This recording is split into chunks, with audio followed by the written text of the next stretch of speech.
Hi everyone, কেমন আছেন সবাই? আশা করি সবাই খুব ভালো আছেন। আজ হচ্ছে 13 নম্বর রোজা কমপ্লিট হলো। এই যে এখানে দুধ গরম করে নিচ্ছি। পুরো গ্যাসটাই বন্ধ করে দিচ্ছি।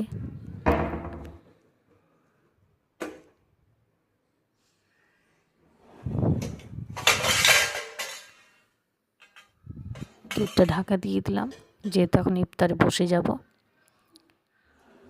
আর ডয়ের থেকে এই যে মাগটা বার করছি। আজ একটু খুব রোজা লেগেছে আমার, তাই ইফতারিতে আজকে শরবত বানিয়েছি। আমি শরবত সাধারণত খাই না, তাই আজকে বানালাম।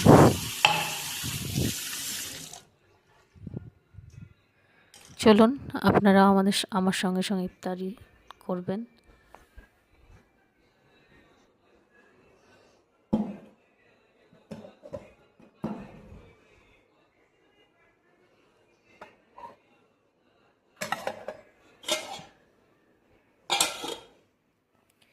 এই যে এখন বসে পড়ব দোয়া করার জন্য। ভালো থাকবেন সবাই, সবার ইফতার ভালোভাবে যাক। আল্লাহ সবাইকে ভালো রাখুক, সুস্থ রাখুক। আমিন।